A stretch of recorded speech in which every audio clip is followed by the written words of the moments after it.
You are watching Grace Television.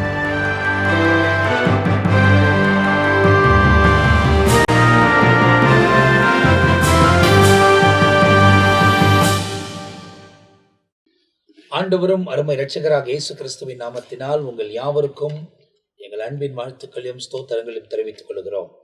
தேவனுடைய பெரிதான கிருபையால் வெளிப்படுத்தின விசேஷம் என்ற இந்த நிகழ்ச்சியில் மீண்டுமாய் உங்களை வரவைப்பதில் நாங்கள் மிகுந்த சந்தோஷப்படுகிறோம். தொடர்ந்து அநேக தேவனுடைய ஊழியக்காரர்கள் தேவனுடைய சமூகத்திலிருந்து கர்த்தருடைய செய்திகளை நமக்கு கொண்டு வருகிறார்கள். ஆண்டவர் தம்முடைய கிருபைகளை இந்த வெளிப்படுத்தின விசேஷம் மூலியமாய் நமக்கு ஒவ்வொன்றாய் கற்றுக் கொடுத்து வருகிறதை நாம் நன்கு அறிந்திருக்கிறோம். ஆண்டவர் இந்த எபிசோட்லையும் நம்மோடு கூட இடைப்பட போகிறார். கடந்த 2 எபிசோடுகளிலும் நடந்த அடையாளங்களை குறித்து நாம் பார்த்தோம். இதுக்கு முந்தின எபிசோட் நீங்க பார்க்கும்போது அதுல யூதர்கள் மத்தியில காணப்பட வேண்டிய அடையாளங்களை குறித்து நாம் பார்த்திருக்கிறோம். போன எபிசோட்ல புறஜாதி ஜனத்தின் மத்தியில ஏற்பட வேண்டிய அடையாளங்கள், ஏற்பட்டு கொண்டிருக்கிற அடையாளங்களை குறித்து நாம் பார்த்தோம். இந்த எபிசோட்ல நாம் இயற்கையில் நடக்கக்கூடிய அடையாளங்களை பார்க்க போகிறோம். ஆகையால் தொடர்ந்து இந்த நிகழ்ச்சியோடு கூட இணைந்திருங்கள். நீங்க உங்க கருத்துக்களை எங்களுக்கு தெரியப்படுத்தலாம். அதே நேரத்தில் வசனத்தின் வாயிலாய் நீங்கள் ஆராய்ந்து பார்த்து அவைகளை தெளிவாய் புரிந்து கொள்ள வேண்டும். என வானமும் பூமியும் ஓய்ந்து போகும், இதில் எழுதப்பட்ட ஒவ்வொன்றும் நிறைவேறாமல் ஓயாது என்பதை நீங்கள் அறிந்து கொள்ள வேண்டும். கர்த்தர் தம்முடைய வல்லமையின் பிரசனத்தை நம்முடைய வாழ்க்கையில விளங்க பண்ணுவார். இந்த எபிசோட்ல இயற்கையில் காணப்படுகிற அடையாளங்களை குறித்து நம்மத்தில ரெவரண்ட் ஜான் பீட்டரை அவர்கள் பகிர்ந்து கொள்ள போகிறார்கள். நேரடியாய் நம் நிகழ்ச்சிக்கு கடந்து போக போகிறோம். ஆண்டவராகிய இயேசுவின் நாமத்தில் உங்கள் அனைவருக்கும் வாழ்த்துக்கள். கிரேஸ் தொலைக்காட்சியின் சார்பாக ஆண்டுடைய கிருபையினால் நாங்கள் கர்த்தருடைய ஊழியர்கள் எல்லாம் ஜெபித்து கொடுக்கப்படுகிற வார்த்தைகளை வாசித்து தியானித்து நாங்கள் கற்றுக்கொண்ட காரியங்களை நீங்கள் அறிந்து கொள்ள வேண்டும் என்ற நல் உணர்வோடு கூட பரிசுத்த வேதத்தில் உள்ள வார்த்தைகளை உங்களுக்கு நாங்கள் அறிவித்து கொண்டிருக்கிறோம். அதற்கு முன்பு உள்ளதான தொடர்களில் பாஸ்டர் அவர்கள் சொன்னதைப் போல யூதர்களை பற்றிய உள்ள அடையாளங்கள், புறஜாதிகளை பற்றிய அடையாளங்கள், இவைகளும் இந்த குறிப்பாக முழு வேதத்திலும் விவரிக்கப்பட்டிருந்தாலும் மத்தேயு 24 அதிகாரத்தில் இன்றைக்கு நாங்கள் சொல்லுகிற இதற்கு முன்பு சொன்ன வார்த்தைகள் எல்லாம் அதில் ஆண்டவர் இயேசு விளக்கமாய் விவரித்து கூறியிருக்கிறார். ஆண்டவரே சொன்னார், மத்தேயு எழுதினார். அதே போல மார்க் 13 அதிகாரத்திலும் லூக்கா 21 அதிகாரத்திலும் குறிப்பாக மற்ற நிருபங்களில் அப்போஸ்தலனாகிய பவுல் இப்படிப்பட்ட வார்த்தைகளின் கருத்துக்களை தெளிவாக எழுதி அதிலுள்ளதை அது கர்த்தருடைய வார்த்தை அல்லவா, அதிலுள்ள வார்த்தைகளை தான் இந்த நாளில் உங்களுக்கு சொல்லுகிறோம். வானமும் பூமியும் ஒழிந்து போய்விடும்.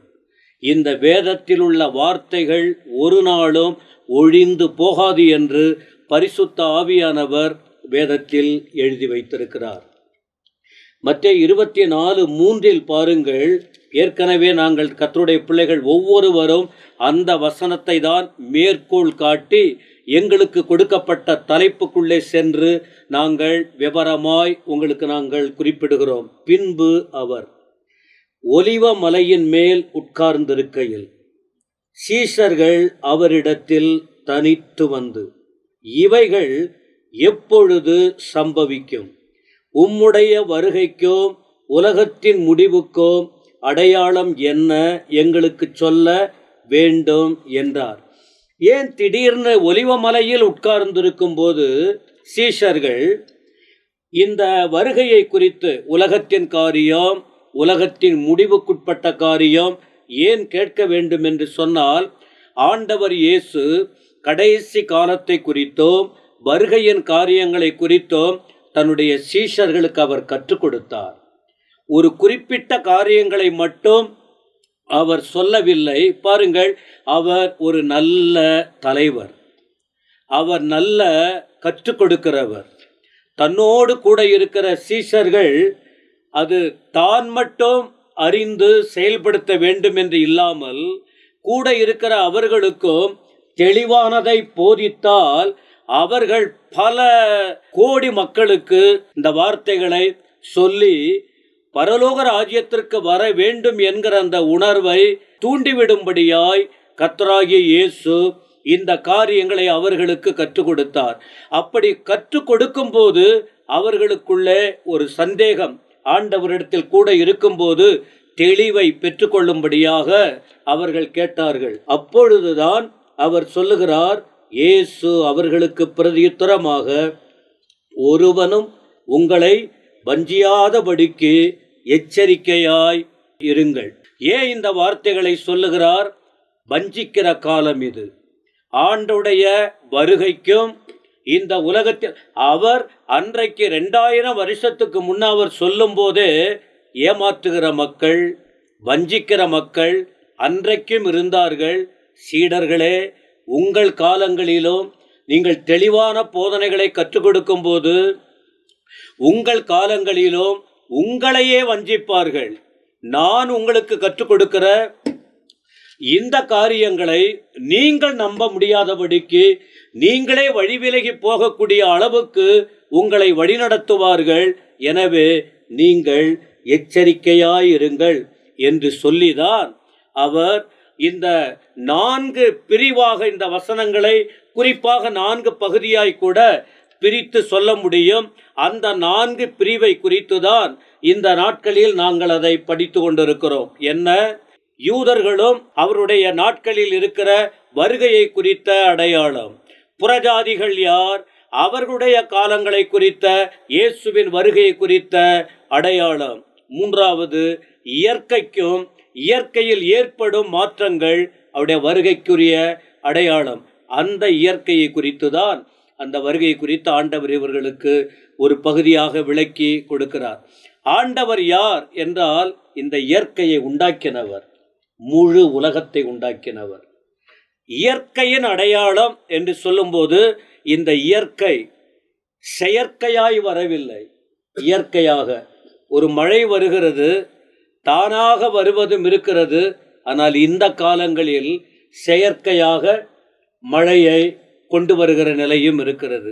ஒரு குழந்தை பிறக்கிறது என்று வைத்து கொள்ளுங்கள். ஆண்டுடைய திட்டத்தின்படி அந்த குழந்தை பாக்கியம் இருக்கிறது. ஆனால் இன்றைக்கு மருத்துவ ரீதியில் செயற்கையாக அவர்கள் அந்த பிள்ளை பிறப்பதற்குரிய காரியங்களை எல்லாம் அந்த அளவுக்கு முன்னேறிவிட்டது. அப்படி முன்னேறி இருக்கிறது. இப்படி இருக்கும்போது இந்த இயற்கையின் அடையாளம் சொல்லுவதின் நோக்கம் என்ன? ஆண்டவர் வருகை உண்மை.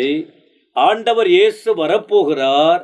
அவருடைய வருகைக்குள்ளே ஜனங்கள் இயற்கையை ஒப்பிட்டு பார்த்து தவறான போதனைகளை கூட சொல்லி சரியான வழியை விட்டு பிரித்து, இதோ வானத்தை பாருங்கள், இதோ பூமியை பாருங்கள், இதோ சமுத்திரத்தை பாருங்கள், இதோ இயற்கை சூழ்நிலைகளை பாருங்கள், விளைச்சலை பாருங்கள், இதையெல்லாம் ஒப்பிட்டு பார்த்து கொடுக்கப்படுகிற சரியான சத்தியத்தை புரிந்து கொள்ள முடியாமல் திசை திருப்பி கொண்டு போவதற்கு ஊழியர்களோ உலகத்தின் மனிதர்களோ சத்தியத்தை விட்டு வழி விலகி செய்வதற்குரிய காரியம் இருக்கிறபடியினால் ஆண்டவர் தீர்க்க தரிசனமாகவும் முன்கூட்டியே சொல்லியிருக்கிறார். அவர் இருந்த போதும் சீஷர்களுக்கு நேரடியாகவும் சொல்லியிருக்கிறார். அப்படி சொல்லி வரும்போது இந்த மத்தேயு 24 அதிகாரம் 7ஆம் வசனத்தில் நான் ஒரு குறிப்பிட்ட சில காரியங்கள் தான், ஒரு 4-5 காரியத்தை உங்களுக்கு சொல்லி அடுத்து கர்த்தருடைய பிள்ளைகளிடத்தில் அந்த விளக்கங்களுக்கு கொடுக்க விரும்புகிறேன். 7 சொல்லுகிறார், ஜனத்துக்கு விரோதமாய் ஜனமும் ராஜ்யத்திற்கு விரோதமாய் ராஜ்யமும் எழும்பும்.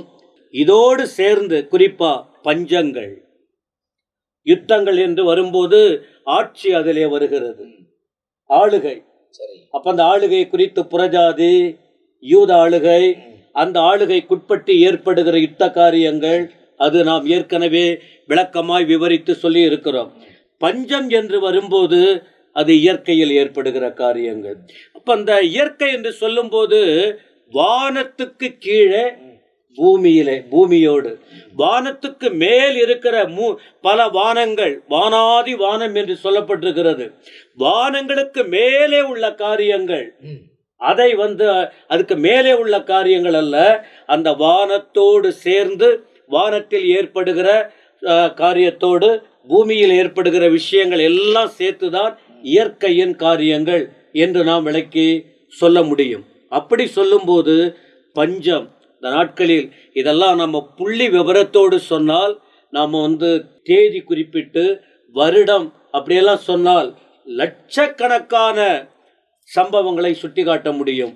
வேதம் சொல்லுகிறது, ஆண்டவர் இயற்கைக்கும் ஆண்டுடைய வருகைக்கும் ஒரு அடையாளம் பஞ்சம் அதிகரிக்கும். இன்றைக்கு அதை நாம் கண்ணால் பார்த்து கொண்டிருக்கிறோம். அன்றைக்கு இந்த பஞ்சம் இருந்தது, அவ்வளவு ஆரம்ப நாட்களிலே இருந்திருக்கிறது.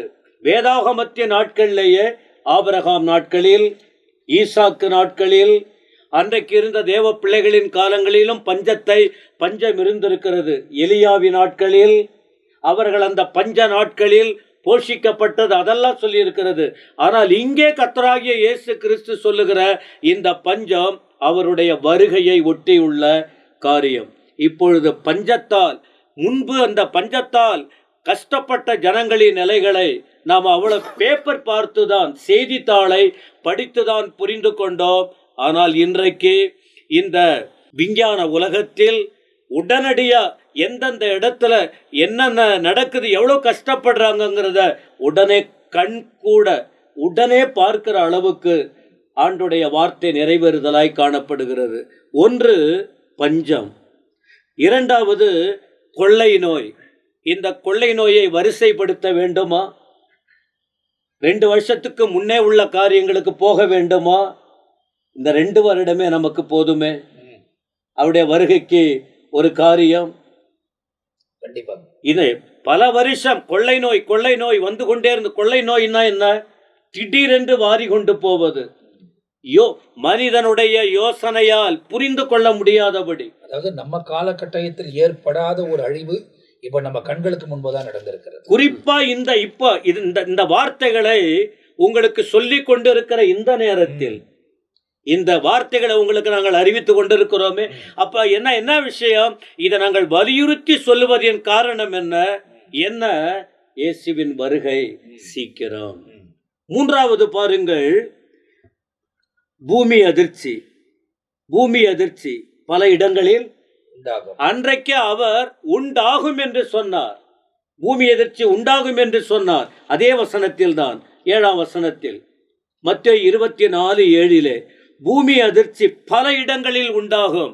ஆனால் இப்பொழுது சில இடங்களில் அல்ல, அவர் சொன்ன பல இடங்களில், நாம் இருக்கிற இடங்களிலும், நம்முடைய மாநிலங்களிலும், நம்முடைய தேசங்களிலும், உலகம் முழுவதிலும் இது நடைபெற்று கொண்டிருக்கிறதை பார்க்கிறோம். இது அடையாளம் என்ன? ஆண்டவர் இயேசு வருவதற்குரிய ஒரு காலகட்டம். இன்னொரு காரியம் பாருங்கள், 29ஆம் வசனம், மத்தேயு 24ஆம் அதிகாரம் 29ஆம் வசனம் பாருங்கள். அந்த நாட்களில் உபத்திரவம் முடிந்தவுடன் சூரியன் அந்தகாரப்படும், சந்திரன் ஒளியை கொடாதிருக்கும், நட்சத்திரங்கள் வானத்திலிருந்து விழும், வானத்தின் சத்துவங்கள் அசைக்கப்படும். 7ஆம் வசனத்தில் இயற்கையில் ஏற்படும் மாற்றங்கள் 3 குறிப்பிட்டேன். இயற்கையில் ஏற்படும் மாற்றங்கள் 3 குறிப்பிட்டேன். 1 பசி, பஞ்சம், 2 கொள்ளை நோய், 3 பூமி அதிர்ச்சி. 29ஆம் வசனத்தில் குறிப்பிடுவது என்ன? வானத்திலே இருக்கிற காரியம். வானத்தில் சூரியன், சந்திரன், நட்சத்திரம், வானத்தின் சத்துவங்கள் அசைக்கப்படும்.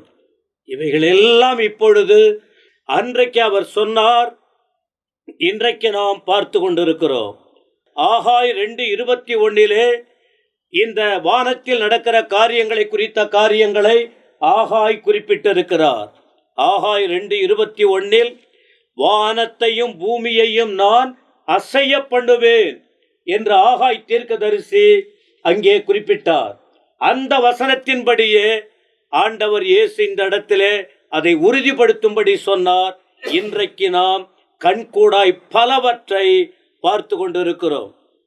யோவேல் 2ஆம் அதிகாரம் 10ஆம் வசனத்தையும் வாசிக்கும் போது, யோவேல் 2ஆம் அதிகாரம் 10ஆம் வசனத்தை வாசிக்கும் போதும் இந்த மாற்றங்களை குறித்து, இயற்கையில் ஏற்படும் மாற்றங்களை குறித்து பரிசுத்த ஆவியானவர் அன்றைக்கு தீர்க்கதரிசிகளின் நாவில் போட்டு வேதாகமத்தில் எழுதி வைத்து, நாம் அது ஒருவேளை புரியாத காரியங்களாய் இருந்தாலோ ஆண்டவராகிய இயேசு கிறிஸ்து அவர் அவ்வளவு விளக்கமாய், அவ்வளவு தெளிவாக அன்றைக்கு சொன்ன அந்த வார்த்தை இன்றைக்கு நமக்கெல்லாம் ஒரு விழிப்பை கொடுத்து நாம் ஆயத்தப்பட வேண்டும் என்கிற அந்த காரியத்தை நாம் பார்க்கிறோம். எனவே எனக்கு அன்பான தேவ பிள்ளையே, நான் ஒரு 10 குறிப்பு வைத்திருக்கிறேன். நான் இப்பொழுது இவ்வளவுதான் சொல்லணும்னு யோசித்திருக்கேன். இதோடு நான் முடித்து கொள்ளுகிறேன். எனவே இயற்கையில் மாற்றங்கள் ஏற்பட்டு கொண்டிருக்கிறது. இது தற்செயலாய் வந்ததல்ல, யாரோ கொடுத்ததல்ல. என் ஆண்டவர் இயேசு 2000 ஆண்டுகளுக்கு முன்பு இந்த உலகத்தில் நடக்கிற காரியங்களை குறித்து பல விதத்தில் விளக்கமாக அவர் குறிப்பிட்டார். அவர் சொன்ன காரியத்தை தான் இன்றைக்கு அநேகர் ஆராய்ந்து அதை உறுதிப்படுத்தி கொண்டிருக்கிறார்கள். ஆனால் இவை எல்லாவற்றுக்கும் அஸ்திபாரம் நாங்கள் பிரசங்கிக்கிற ஆண்டவராகிய இயேசு. எனவே இது இயற்கையில் மாற்றங்கள் உண்டாகி கொண்டிருக்கிறது. இன்னும் பல மாற்றங்கள் வரப்போகிறது. இதற்கெல்லாம் காரணம், வருவேன் என்று சொன்னவர், வருகிறேன் என்று சொன்னவர் தாமதம் பண்ணார். அவர் சீக்கிரம் வரப்போகிறார். அவர் வருகைக்கு நாம் ஆயத்தப்பட வேண்டும். சொன்னது அடையாளம் நிறைவேறி கொண்டிருக்கிறது. கேட்கிற நாம் கவனித்து வழிவிலகாமல் வாழ்க்கையை ஒப்பு கொடுத்து அவர் வருகையில் செல்ல ஆயத்தப்படும்படி தாழ்மையோடு கேட்டுக்கொள்ளுகிறேன். இந்த இடத்தில் இந்த இயற்கையில் காணப்படுகிற அடையாளங்களை குறித்து நாம் இந்த எபிசோட்ல பார்த்து கொண்டிருக்கிறோம். அன்பு போதகர் வேதத்தின் வாயிலாக இயேசு கிறிஸ்து தன் நாவினால சொன்ன காரியங்களை இந்த இடத்தில் விவரித்து காண்பித்தார்கள். அதோடு கூட தீர்க்கதரிசன புத்தகங்கள் அதை குறித்து என்ன சொல்லுகிறது என்றதை வசனத்தின் ஆதாரமாய் அவர்கள் அநேக காரியங்களை விளக்கி சொல்லியிருக்கிறார்கள்.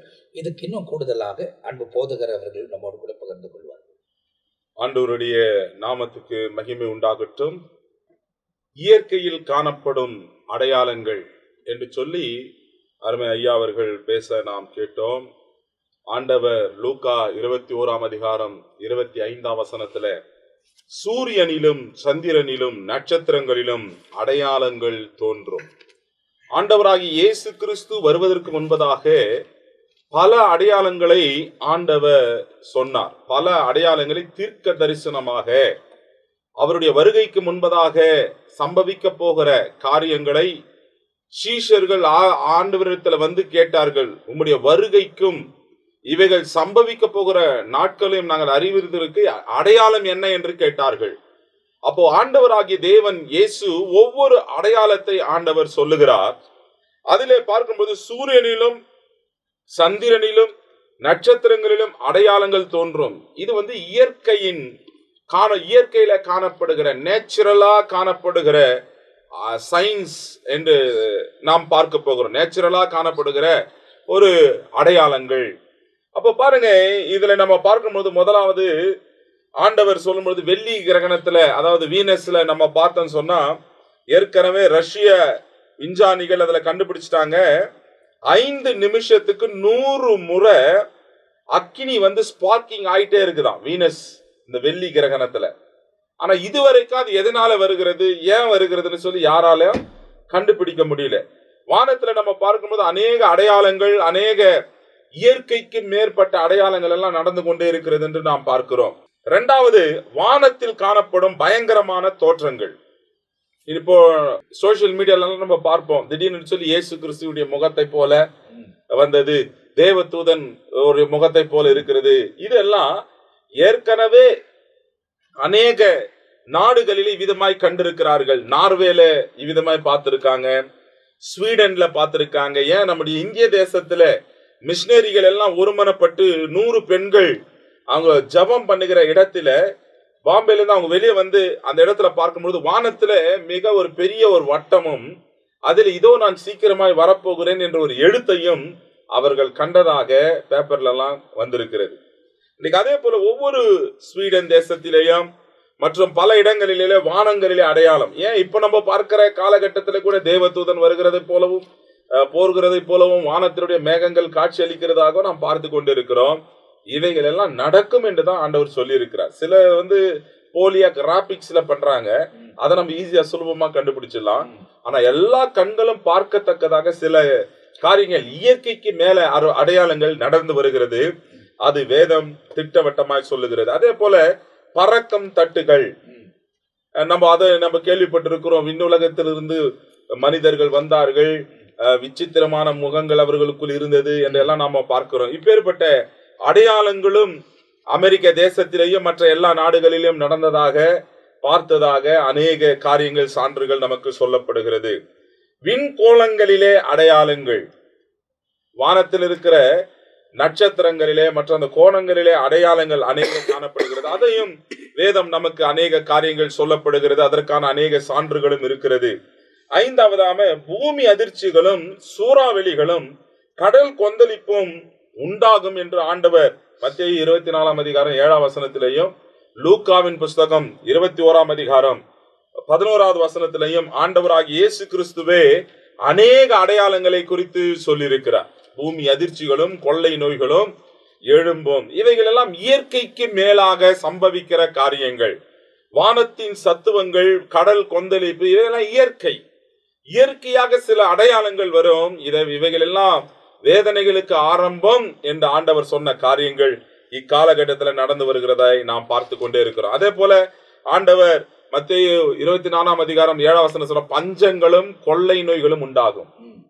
நம்ம பார்க்கிறோமா, கேள்விப்படுறோமா? இப்ப கொள்ளை நோயின் படி நடுவிலே தான் நாம் இருக்கிறோம்.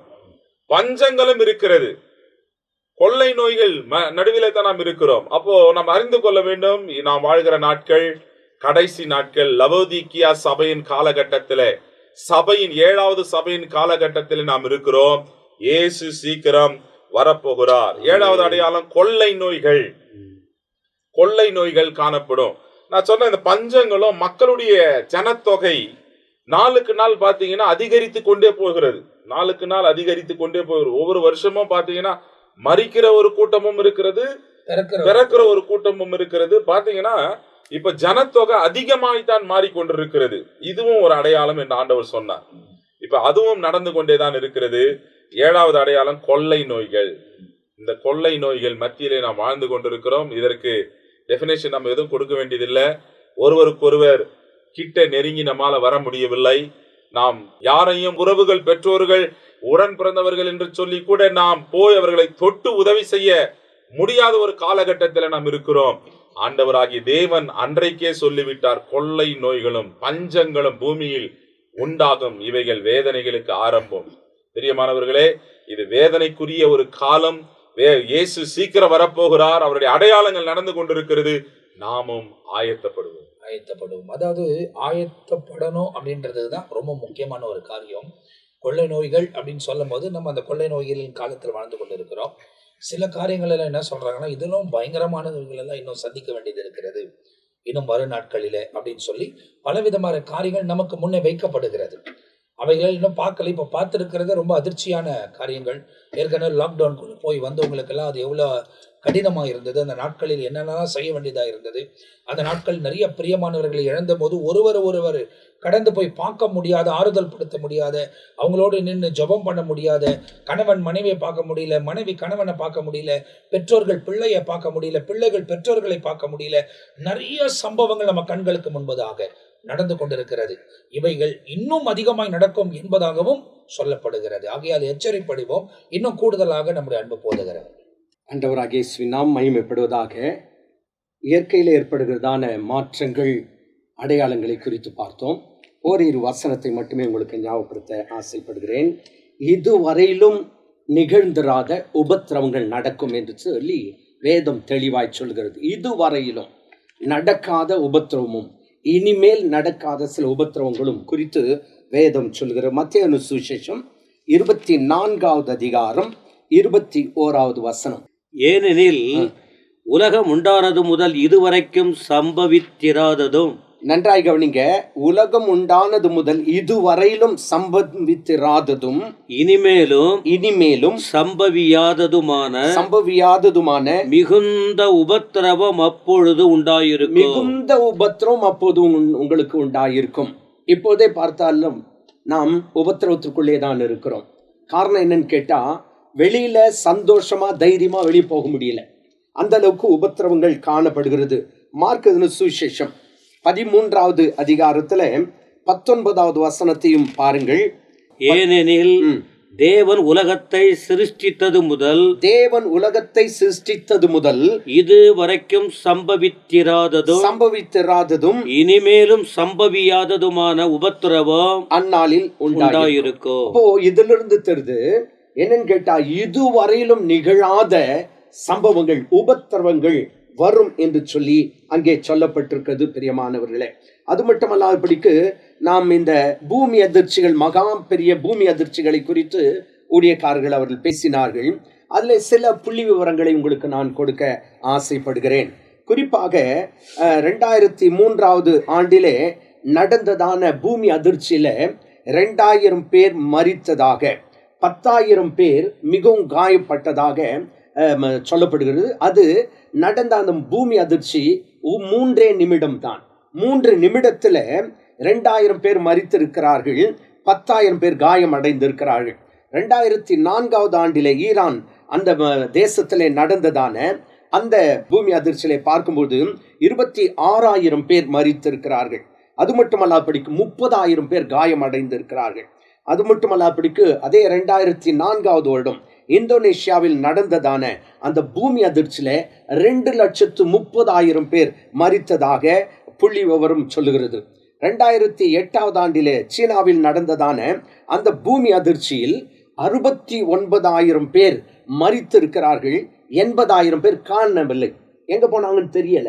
அப்பேற்பட்ட மகா பயங்கரமான பூமி அதிர்ச்சி உண்டானது. மட்டுமல்லாதபடிக்கு 2019வது வருடத்துல 15 லட்சம் பேர் மரித்ததாக புள்ளி விவரம் சொல்கிறது. காரணம் என்னன்னு கேட்டா, இன்றைக்கு பூமி அதிர்ச்சி நடக்கிற ஒவ்வொரு மணி நேரத்துக்கும் பூமி அதிர்ச்சி நடந்து கொண்டே இருக்கிறதா. அது மட்டுமல்லாதபடிக்கு பூமி அதிர்ச்சி கர்த்தருடைய வருகைக்கு அடையாளம் அல்ல, பூமி அதிர்ச்சியின் பெருக்கம் அதுதான் கர்த்தருடைய வருகைக்கு அடையாளமாய் இருக்கிறது. அது மட்டுமல்லாதபடிக்கு 1920வது வருடத்தில் மட்டும் 50 லட்சம் பேர் மரித்திருக்கிறார்கள்.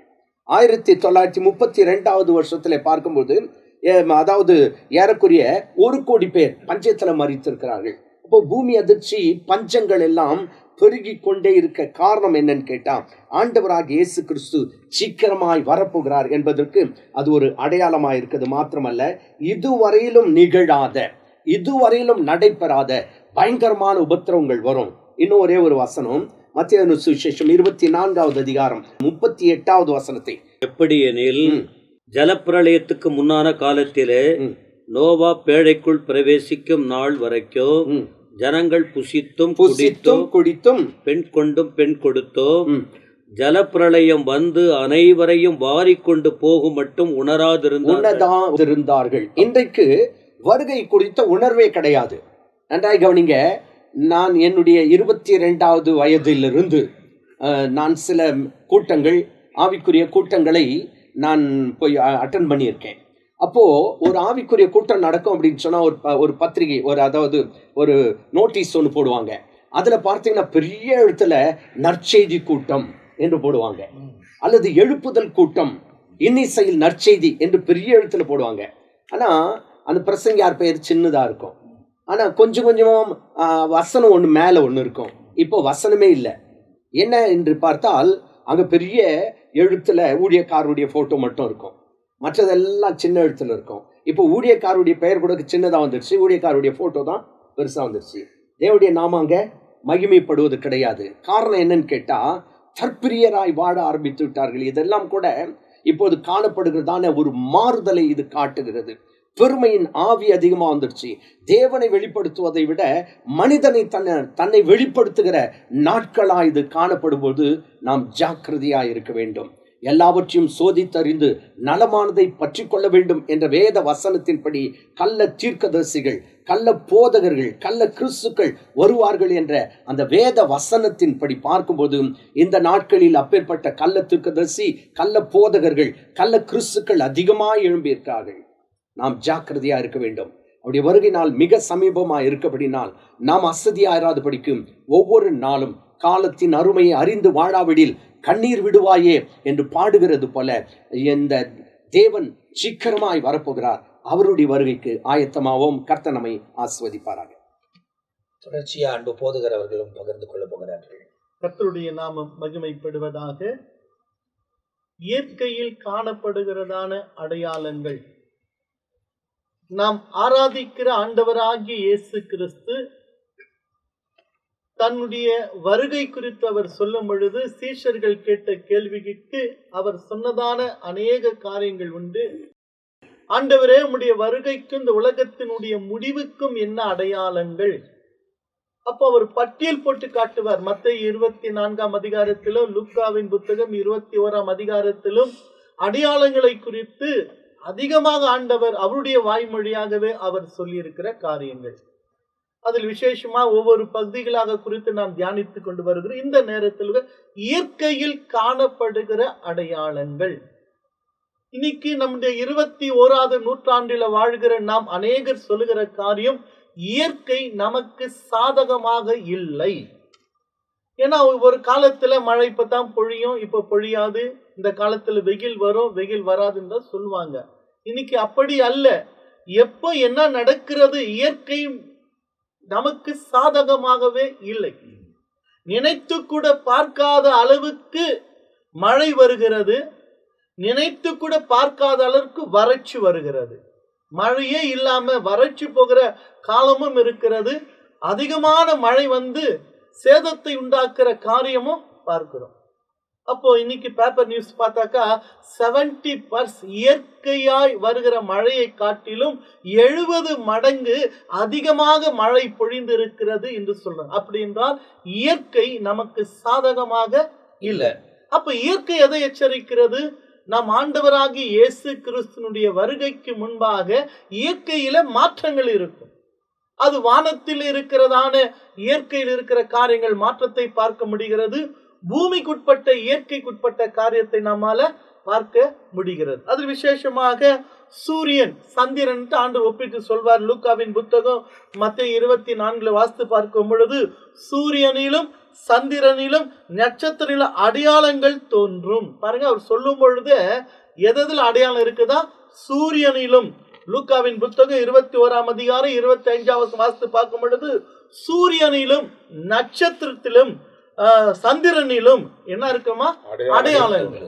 அப்ப என்ன அடையாளம்னா, சூரியன் எதற்காக படைக்கப்பட்டது? ஆதியாகத்தை நாம் பார்க்கும் பொழுது பகல ஆள சூரியனை தேவன் படைச்சார், பெரிய சுடரை. இரவு ஆள சிறிய சுடர் தான் சந்திரனை ஆண்டவர் படைச்சார். ஆனா அதையே தேவன் நமக்கு நாட்களை குறிப்பதற்காகவும் நமக்கு ஒரு அடையாளமாக தேவன் வானத்தில் வச்சாரு. அதே நமக்கு கிறிஸ்து இயேசுவினுடைய வருகைக்கான அடையாளமே நமக்கு அது போதிக்குமா? அப்ப அடையாள சந்திரன் என்னவா மாறும்? தன்னுடைய ஒளிய கொடுக்காது. அது என்னவா? இருளாய் மாறும். சூரியன் இருளாய் மாறும், ரத்தமாய் மாறும் என்றதெல்லாம் வேதத்திலே தேவன் நமக்கு சொல்லி இருக்கிறார். அப்ப அது மாத்திரமல்ல, அதுல பார்க்கும் பொழுது பூமியுள்ள ஜனங்களுக்குள்ள தத்தளிப்பு. நான் அதுக்குள்ள போல இடுக்கணு உண்டாயிருக்கும். சமுத்திரம் அலைகள் முழக்கமாய் இருக்கும். சமுத்திர அலைகளும் முழக்கமாய். இன்னைக்கு சுனாமி, அது ஜப்பான்காரனுடைய பேர்ல சுனாமின்னு வச்சான். ஆனா வேதம் என்ன சொல்லுது? சமுத்திரத்தினுடைய அலைகள் முழக்கமாய் இருக்கும். அப்போ இன்னைக்கு சொல்றாங்க 30 அடி 40 அடி ஊருக்குள்ள வந்து அந்த அளவுக்கு கடலில் தான், சமுத்திரத்துல கடல்ல தான் பார்த்தாங்க அந்த அலைய. ஆனா இப்ப எதுல சொல்றாங்க? எங்க வீட்டுக்கிட்ட பனை உயரத்துக்கு தண்ணீர் வந்தது, அலைகள் வந்ததுன்னு சொல்றாங்க. அப்ப இது எதை எச்சரிக்கிறது?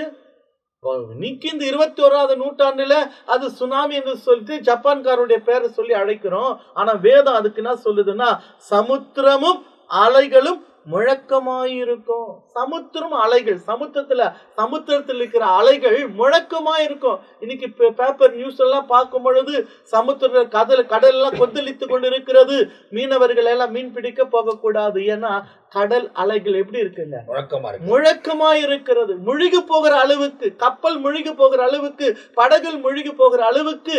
ஏங்க கடலுங்க, அது சுனாமி வந்தா அது ஊருக்குள்ள வந்து ஊரே முழுகி போகிற அளவுக்கு இருக்கிறது. இது எதை எச்சரிக்கை சொன்னா, நம்முடைய ஆண்டவராகிய இயேசு கிறிஸ்துனுடைய வருகைக்கு முன்பாக இயற்கை நம்மை எச்சரிக்கிறது. இயற்கைக்கான அடையாளம் எதுக்கு? எச்சரிப்பு நம்ம. கண்டிப்பா. அப்ப எதுக்கு எச்சரிக்கிறது? நான் வரேன், ஒரு எச்சரிப்பா இருக்கு. எதுக்கு எச்சரிக்கா? அவர் வருவாரு, வருகையில நாம் கைவிடப்படக்கூடாது.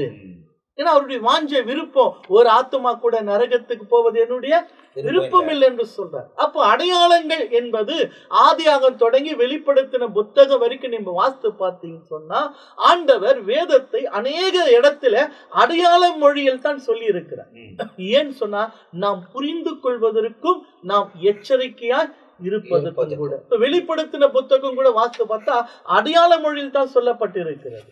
எத்தனையோ காரியங்கள் யூதர்கள் கூட ஆண்டவர் சொல்லும் பொழுது, கிறிஸ்து எப்படி இதோ பிள்ளையை துணிகளில் சுற்றி முன் அணையில கிடைத்திருக்க காண்பீர்கள், இதுவே உங்களுக்கு அடையாளம். ஏன்னா யூதர்கள் எதற்கு எடுத்தாலும் எதை விசுவாசி எதை கேட்பாங்கன்னா அடையாளத்தை கேட்பாங்க.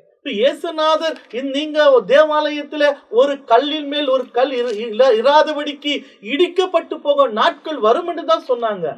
ஆனா சீஷர்கள் கேட்ட கேள்வி, ஆண்டவரே இது எப்போது நடக்கும்? உம்முடைய வருகைக்கும் உலகத்தின் முடிவுக்கும் என்ன அடையாளம்? ஏன் சொன்னா யூதருடைய வாழ்க்கை முறை பார்க்கும் பொழுது அவங்க எதுக்கு எடுத்தாலும் அடையாளத்தை விரும்புகிறவர்கள், அடையாளத்தை பார்க்கிறாங்க. அதனால்தான் ஆண்டவர் அநேக வேளையில இவர்களுக்கு தன்னை சொல்லும் பொழுதோ வெளிப்படுத்தும் பொழுதோ அல்லது தன்னுடைய வருகை குறித்து சொல்லும் பொழுதோ அடையாளங்களை வச்சுட்டு ஆண்டவர் சொல்றாரு. எதுக்குன்னு சொன்னா, ஒண்ணு நீ மனம் திரும்பணும்.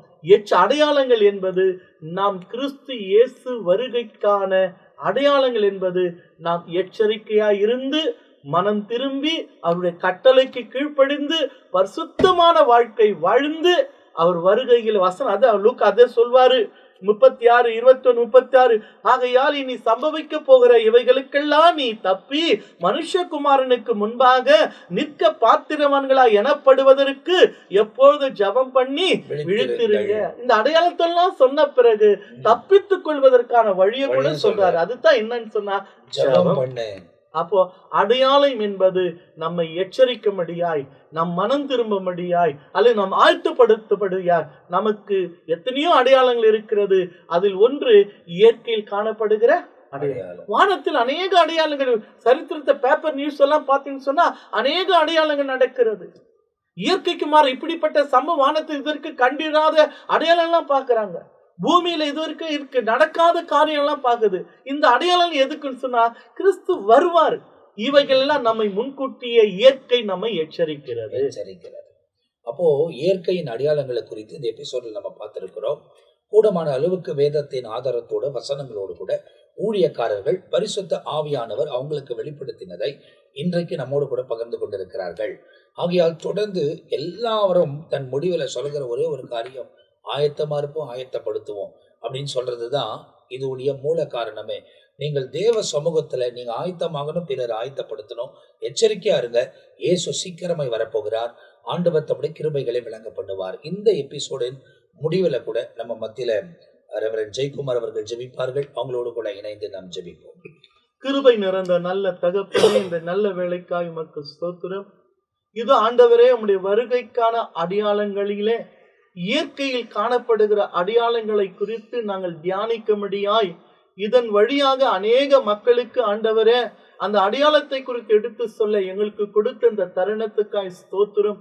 ஆண்டவரே, இயற்கை எங்களை எச்சரிக்கிறது ஐயா. இயற்கையில் காணப்படுகிற அடையாளங்கள் உம்முடைய வருகை குறித்து எச்சரிக்கிறதாக எங்களுக்கு முன் அடையாளமாக வேதத்தில் முன்கூட்டியே நீ சொல்லி இருக்கிற வார்த்தைகளுக்காக அந்த அடையாளத்துக்காய் உமக்கு ஸ்தோத்திரம். ஆண்டவரே, அந்த அடையாளங்கள் கிறிஸ்து இயேசு வருவார், வருகையிலே தப்பித்துக் கொள்ள வேண்டும் என்று எங்களை உணர்த்துகிற தேவனாகிய கர்த்தாவே உமக்கு ஸ்தோத்திரம். இதோ இந்த வார்த்தைகளை கேட்கிற அத்தனை பிள்ளைகளுக்காக நாங்கள் செபிக்கிறோம். அவர்கள் கூட இந்த அடையாளத்தை காண்கிறவர், இந்த அடையாளத்தை கேட்கிறவர்கள் எல்லாம் மனம் திரும்பி உம்மை இரட்சகராக ஏற்றுக்கொண்டு உம்முடைய வருகைக்கு கீழ்ப்படியும்படியாக, உம்முடைய கட்டளைக்கு கீழ்ப்படியும்படியாய் ஒப்பு கொடுக்கும்படியாக நாங்கள் ஒரு மனதோடு செபிக்கிறோம் ஐயா. ஏசாயா சொல்லுகிறார், கர்த்தருடைய வார்த்தை ஒன்றும் வெறுமையாய் திரும்பாது என்ற வார்த்தையின்படி இந்த வார்த்தைகள் கூட ஒன்றும் வெறுமையாய் திரும்பாதபடிக்கு அத்தனை பேரோடு நீர் பேசுவதற்காய் ஸ்தோத்திரம். அநேக இதை கண்டு உம்முடைய வருகைக்கு ஆயத்தப்படுத்த ஆண்டவர் உதவி செய்வீராக. இயேசுவின் நாமத்தில் ஜெபிக்கிறோம் ஜீவனுள்ள நல்ல பிதாவே, ஆமென், ஆமென். பிரியமானவர்களே, இந்த எபிசோட உங்களுக்கு மிகவும் பிரயோஜனமாகவும் ஆசீர்வாதமாக இருந்திருக்கும் என்று நான் நம்புகிறேன். நீங்கள் நல்லா தெரிந்து கொள்ள வேண்டியது, இயற்கையில் காணப்படுகிற அடையாளங்களை குறித்து இந்த எபிசோட்ல நம்ம படிச்சோம். அடுத்த எபிசோட்ல சபையில நடக்க போகிற அடையாளங்கள், இயேசுவின் வருகைக்கு முன்னே சபையில காணப்படுகிற அடையாளங்களை குறித்து நாம் தியானிக்க போகிறோம்.